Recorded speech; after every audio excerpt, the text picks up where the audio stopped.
আসসালামু আলাইকুম। আয়াতুম কুকিংয়ে আপনাদের জানাই সকলকে স্বাগতম। অনেকে তো বিরিয়ানি পোলাও খেয়েছেন, তবে কি এইভাবে কোনো দিন ট্রাই করে দেখেছেন কিমা তাহারি? এটি লখনৌ ফেমাস কিমা তাহারি। এটি একটিবার হলেও ট্রাই করে দেখতে পারো। ছোটো থেকে বড় সকলেই পছন্দ করবে। এটি দেখতে যেমনটাই লোভনীয়, খেতে দুর্দান্ত হবে।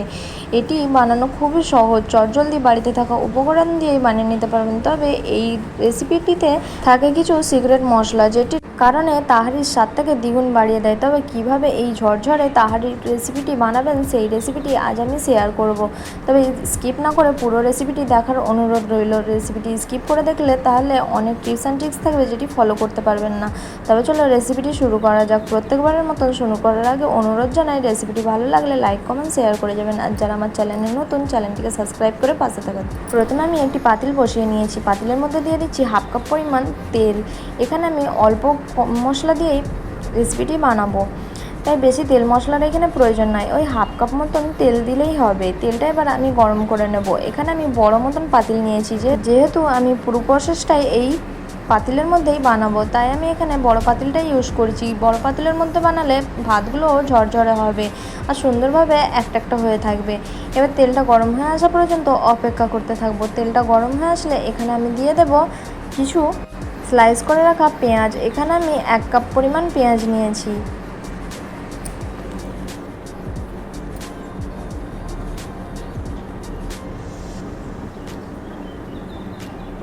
এবার পেঁয়াজটা আমি সুন্দরভাবে কালার হয়ে আসা পর্যন্ত ফ্রাই করে নেব বা হালকা বেরেস্তা করে নেব।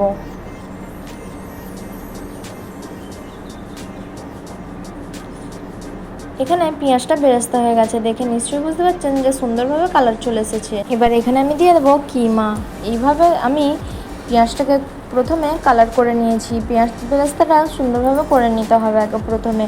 তারপরে আমি এখানে দিয়ে দেবো কিমা। এখানে আমি বিফ দিয়ে বানাচ্ছি, আপনারা চাইলে মাটন দিয়েও বানিয়ে নিতে পারেন। তবে আমি কিমাগুলোকে খুব ছোট সাইজের করিনি, ঠিক এমন সাইজের করে নিয়েছিলাম। একদম ছোট ছোট করে কুচি করবেন না, এইভাবে একটু গোটা গোটা রেখে দেবেন। এবার আমি সবগুলো কিমা দিয়ে দিচ্ছি। এখানে আমি 750 গ্রাম মতন কিমা নিয়েছিলাম।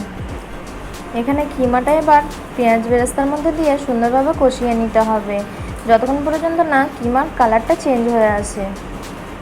এখানে আপনারা চাইলে সেম প্রসেসটা ফলো করে চিকেন দিয়েও বানিয়ে নিতে পারেন। এবার আমি সুন্দরভাবে পেঁয়াজের মধ্যে দিয়ে কিমাটা কষিয়ে নিচ্ছি আমি সুন্দরভাবে, যতক্ষণ পর্যন্ত না কালারটা চেঞ্জ হয়ে আসে। এভাবে করে কষিয়ে নিতে হবে। এখানে আমি ওই 5 মিনিট মতন কষিয়ে নিয়েছিলাম, যতক্ষণ পর্যন্ত না কালারটা চেঞ্জ হয়ে আসে আর কিমা থেকে পানি রিলিজ হয়ে আসে।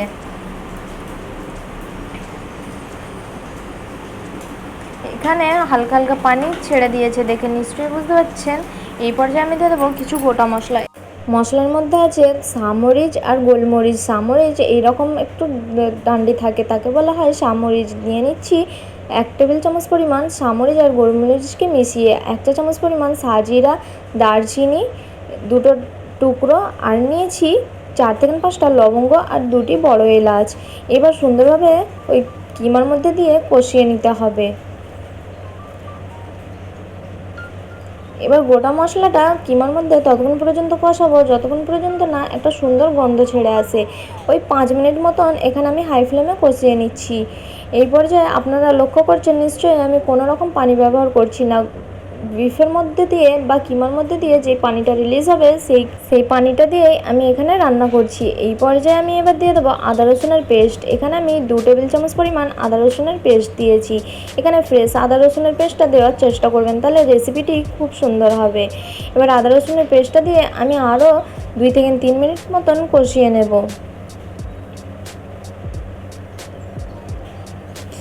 এখানে আপনারা চাইলে গ্যাসের ফ্লেমটা লো টু মিডিয়ামেও বানিয়ে নিতে পারেন। তবে এখানে এই পর্যায়ে কোনো রকম পানি ব্যবহার করা যাবে না, সেম রেসিপিটি ফলো করতে হবে, তবেই আপনাদের রেসিপিটি অবশ্যই পারফেক্ট হবে।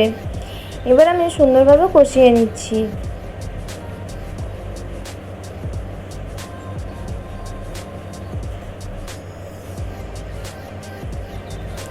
আদা রসুনের যতক্ষণ পর্যন্ত না কাঁচা গন্ধটা চলে যায় ততক্ষণ পর্যন্ত কষিয়ে নিয়েছি। এবার দিয়ে দেবো কিছু গুঁড়ো মশলা।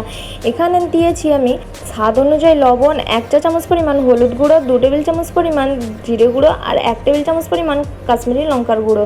কাশ্মীরি লঙ্কার গুঁড়োটা এখানে আমি কালারের জন্য ইউজ করেছি, আপনারা চাইলে স্কিপও করতে পারেন।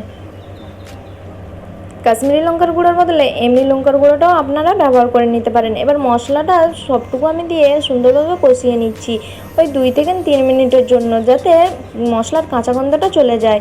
2 থেকে 3 মিনিট পর এখানে আমি দিয়ে দেবো টক দই। টক দইটা অবশ্যই ফেটিয়ে দিতে হবে, আর যখন দেবেন তখন গ্যাসের ফ্লেমটা লোতে রাখতে হবে, না হলে দইটা কেটে যাবে আর সুন্দর হবে না, গ্রেভিটা দেখতেও খারাপ লাগবে আর খেতেও ভালো লাগবে না। তাই সুন্দরভাবে ফেটিয়ে তারপরে দেব। এখানে আমি 2 টেবিল চামচ পরিমাণ টক দই দিয়েছি। এবার টক দইটা দিয়ে সুন্দরভাবে কষিয়ে নিচ্ছি যতক্ষণ পর্যন্ত না মশলা বা কিমার মধ্যে থেকে তেল রিলিজ হয়ে আসে। তারপর আমি এখানে দিয়ে দেব অল্প অল্প পানিটা দিয়ে এবার আমি কষাতে থাকবো। এই পর্যায়ে আমি অল্প অল্প পানি দিতে থাকবো আর সুন্দরভাবে কষাতে থাকবো কিমাটা ওই 4 থেকে 5 মিনিট মতন সুন্দরভাবে কষিয়ে নিচ্ছি। এখানে আমি অল্প অল্প পানি দিয়ে এইভাবে কষিয়ে নিতে থাকবো। এবার কিমাটা ততক্ষণ হতে থাক, অন্যদিকে যে আমি সিক্রেট মশলাটা বলেছিলাম সেই সিক্রেট মশলাটা রেডি করে নেব। এখানে নিয়েছি একটি জয়ফল আর নিয়েছি একটি জয়ত্রী, 3টে ছোটো এলাচ আর নিয়েছি কয়েকটা দারচিনি। এটাকে আমি সুন্দরভাবে গুঁড়ো করে নেব। এখানে গুঁড়ো করে পাউডার করে নিয়েছি, তবে এখানে সবটুকু মশলা লাগবে না, যতটা লাগবে ততটুকু আমি এখানে ব্যবহার করব, বাকিটা আমি স্টোর করে রেখে দেব, পরে আমার কাজে লেগে যাবে। তবে কতটা আপনারা ইউজ করবেন সেটি দেখিয়ে দেব, বা ইউজ করতে হবে সেটিও দেখিয়ে দেব আগের প্রসেসে।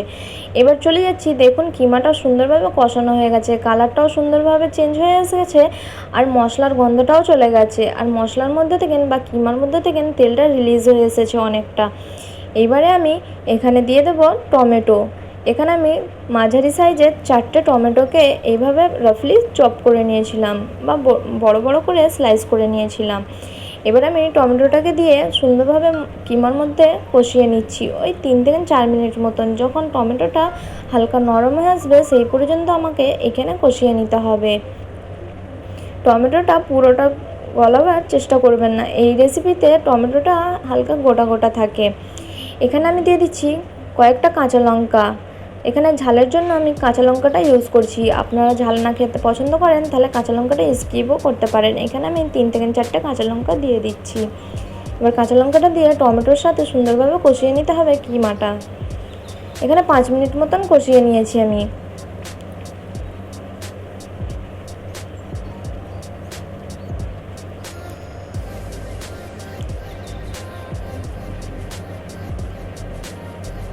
এখানে দেখে নিশ্চয়ই বুঝতে পারছেন যে টমেটোটা অনেকটা নরম হয়ে এসেছে বা গলে এসেছে। এই পর্যায়ে আমি এখানে দিয়ে দেব চালটা। এখানে আমি আগে থেকে 750 গ্রাম চালকে ভালোভাবে ধুয়ে ভিজিয়ে রেখে দিয়েছিলাম আগে থেকে, সেই চালটা এখানে দিয়ে দেবো। এখানে আমি বাসমতি চালটা নিয়েছি, আপনারা যে কোনো পোলাওয়ের চাল নিয়ে নিতে পারেন। আমি চালটা আগে থেকে আধা ঘন্টা আগে ভিজিয়ে রেখেছিলাম। এবার চালটা সবটুকু দিয়ে দেবো, কিন্তু এই পর্যায়ে কোনো রকম নাড়াচাড়া করা যাবে না, তাহলে চালটা ভেঙে যাওয়ার সম্ভাবনা থাকবে আর ভাতটাও ঝরঝরে হবে না। এই ছোট্ট ছোট্ট টিপসগুলো অবশ্যই মাথায় রাখতে হবে। এবার আমি চালগুলো দিয়ে এখানে দিয়ে দেবো পানিটা দেওয়ার পরে আমি ভাতটা বা চালটা মিক্স করব। অল্প হাতে খুব আস্তে আস্তে মিক্স করতে হবে, নাহলে চালগুলো ভেঙে যেতে পারে। আচ্ছা, এবার বলে দিই যে পানিটা কতটা পরিমাণে ব্যবহার করতে হবে। এখানে আমি 750 গ্রাম চাল নিয়েছি, তাই আমি পানি নিয়েছি 1 লিটার পরিমাণ। আপনারা তাও যদি না বুঝতে পারেন, যে কোনো বাটি বা কাপের মাপ করে চালটা নিয়েছেন সেই কাপের মাপ করে পানি নেবেন, যেই কাপের মাপ করে চাল নিয়েছেন। এবার সেই কাপের পরিমাণ যতটা চাল নিয়েছেন তার মাপ করে এখানে যদি 1 কাপ চাল নিয়ে থাকেন তাহলে 1.5 কাপ মতন পানি ব্যবহার করে নিতে হবে। এইভাবেই বানিয়ে নিতে হবে। এবার আমি পানিটা দিয়ে ওপর থেকে দিয়ে দিচ্ছি কিছুটা ধনেপাতা আর পুদিনা পাতা। পুদিনা পাতাটা না থাকলে স্কিপও করতে পারেন।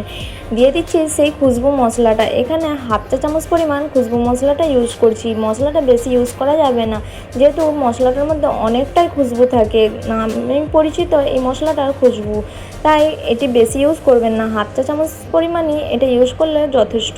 এবার আলতো হাতে সুন্দরভাবে মিক্স করে নিচ্ছি এখানে আমি। এখানে খুব জোরে জোরে মিক্স করা যাবে না, তাহলে চালগুলো ভেঙে যেতে পারে আর ভাতগুলোও ঝরঝরে হবে না। এবার এটা আমি চাপা দিয়ে হাই ফ্লেমে রেখে দেবো যতক্ষণ পর্যন্ত না ফুটে আসে ভাতটা। যখন পানিটা ফুটে আসবে বা ভাতটা ফুটে আসবে, লো ফ্লেমে করে আমি রেখে দেব। দেখে নিশ্চয়ই বুঝতে পারছেন যে লো ফ্লেমে রেখে আমার ভাতটা অনেকটাই পানিটা কমে গেছে।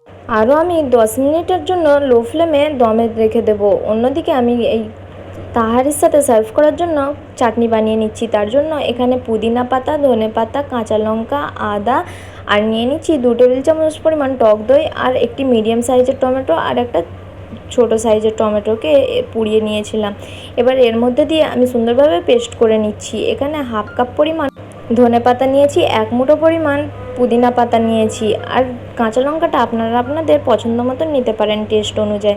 এবার এটা সুন্দরভাবে পেস্ট করে নিতে হবে। এইখানে বলে রাখি যে এই তাহারির সাথে রসুনের চাটনিটা সার্ভ করা হয়। যেহেতু আমি রসুনের চাটনিটা খেতে পছন্দ করি না, তাই পুদিনা পাতার এই চাটনিটা বানিয়ে নিয়েছি। এটার সাথেও খেয়ে দেখতে পারো, কিন্তু দারুণ লাগবে।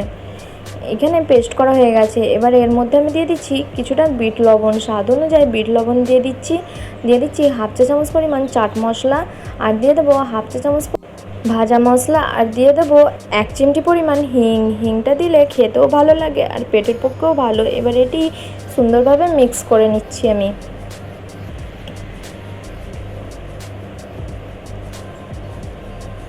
এইভাবে একবার চাটনি বানিয়ে দেখতে পারো, খেতে দুর্দান্ত লাগে। আর এটি স্টোর করে ফ্রিজে রেখে দিতে পারো, যে কোনো চপ বলো যে কোনো জিনিসের সাথে এটা খেতে ভালো লাগে, যে কোনো চাটের সাথেও বানিয়ে নিতে পারো। এবার 10 মিনিট পর আমি ঢাকনা খুলে দেখিয়ে দিচ্ছি যে কতটা সুন্দর দম হয়েছে। এবার একটি প্লেটে আমি সার্ভ করেও দেখিয়ে দিচ্ছি। দেখে নিশ্চয়ই বুঝতে পারছেন যে কতটা সুন্দর আর কতটা ঝরঝরে হয়েছে ভাতগুলো। রেসিপিটি কেমন লাগলো অবশ্যই জানাতে ভুলবেন না। রেসিপিটি ভালো লাগলে প্লিজ লাইক কমেন্ট শেয়ার করে যাবেন। আর যারা আমার চ্যানেলে নতুন, চ্যানেলটিকে সাবস্ক্রাইব করে পাশে থাকার জন্য অনুরোধ জানাই। আল্লাহ হাফেজ। আবার দেখা হচ্ছে নেক্সট রেসিপিতে।